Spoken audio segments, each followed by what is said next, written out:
से उड़ाने की धमकी मिली है। जी हां, मुंबई एयरपोर्ट को बम से उड़ाने की धमकी मिली है। ऐसे कई मामले सामने आ चुके हैं जब अलग अलग एयरपोर्ट्स को बम से उड़ाने की धमकी मिल चुकी है और अलग अलग जगह पर भी आपने देखा है पूर्व में कि किस तरह से बम से उड़ाने की धमकी मिली है। ईमेल के जरिए धमकी दी गई है और अब ऐसी भी जानकारी ये बड़ी मिल रही है कि मुंबई एयरपोर्ट को बम से उड़ाने की धमकी मिली है। हालांकि ये जांच का विषय है कि आखिर कहां से ये धमकी भरा मेल चिट्ठी आई है और किस जरिए ये जो है ये धमकी दी गई है। ये भी जानकारी अभी सामने नहीं आ पाई है। बस यही जानकारी मिली है कि मुंबई एयरपोर्ट को बम से उड़ाने की धमकी मिली है। बड़ी जानकारी इस वक्त आपको बता रहे हैं। पूर्व में ऐसे कई मामले आ चुके हैं और इसी बीच जब तनावपूर्ण स्थितियां बनी हुई हैं तो ये कहीं ना कहीं बड़ी खबर हो सकती है। हालांकि पूरी जो है सिक्योरिटी अब टाइट कर दी गई है और छानबीन के लिए टीम भी रवाना हो चुकी है। होटल ताज को भी ये कहा जा रहा है कि बम से उड़ाने की धमकी दी गई है। आपने पूर्व में देखा था कि कितना बड़ा हमला हुआ था और जब जानकारी मिली है तो कहीं ना कहीं डर भी है। ज्यादा जानकारी लेंगे, सहयोगी विवेक हमारे साथ जुड़ गए हैं।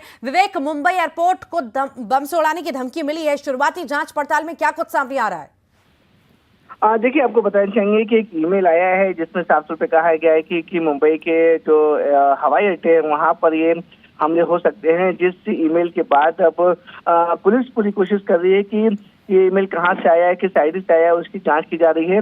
लेकिन देखिए, जिस तरह से पहलगाम आतंकी हमले के बाद मुंबई के जितने भी वाइटल इंस्टॉलेशन के साथ साथ जितने भी इंपॉर्टेंट प्लेसेस है वहाँ की जो सुरक्षा है वो पहले से ही काफी ज्यादा बढ़ा दी गई थी। और इस ईमेल के बाद जो सिक्योरिटी एजेंसीज हैं, जो पुलिस है, जो फोर्स है, वो और भी ज्यादा अलर्ट हो चुकी है। और एयरपोर्ट पर सुरक्षा पहले से ही वहाँ पे जो सीआईएसएफ की है और जो मुंबई की जो सुरक्षा से पहले से तैनात ज्यादा रहती है।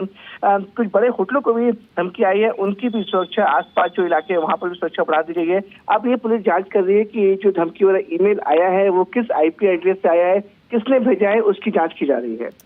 कई तरह के कयास भी लगाए जा रहे हैं। यहाँ पर यह भी कहा जा रहा है कि अफजल गुरु के साथ अन्याय हुआ और इसी वजह से कहीं ना कहीं ये बदले की आग जो है धधक रही है और इसी वजह से ऐसी कोई धमकी दी गई है। इस बारे में कोई जानकारी आपके पास, विवेक? देखिए, ये जो ईमेल्स आए हैं उसमें कुछ ऐसी बातें लिखी गई हैं, लेकिन जो पुलिस का साफ तौर पर कहना है कि सारे ईमेल्स की जो डिटेल्स है उसको पहले वो वेरीफाई करेंगे। वेरीफाई करने के बाद ही इसके ऊपर कुछ कमेंट किया जाएगा, क्योंकि इस तरीके की धमकी वाले ईमेल इससे पहले भी मुंबई पुलिस को और इंटरनेशनल एयरपोर्ट्स को आते रहे हैं। लेकिन डिटेल्स में जो लिखे हुए हैं उसका पुलिस का साफ तौर पर कहना है कि पूरी वेरिफिकेशन के बाद ही इस पूरे मामले पे कमेंट किया जाएगा। लेकिन ईमेल के बाद जो है वो जो मुंबई के जो वाइटल सोल्यूशन है, जो इंपॉर्टेंट प्लेसेस है, उन सबकी सुरक्षा बढ़ा दी गई है। ठीक, आप लगातार नजर बनाए रखिएगा, आपसे अपडेट लेते रहेंगे। फिलहाल बहुत बहुत शुक्रिया विवेक।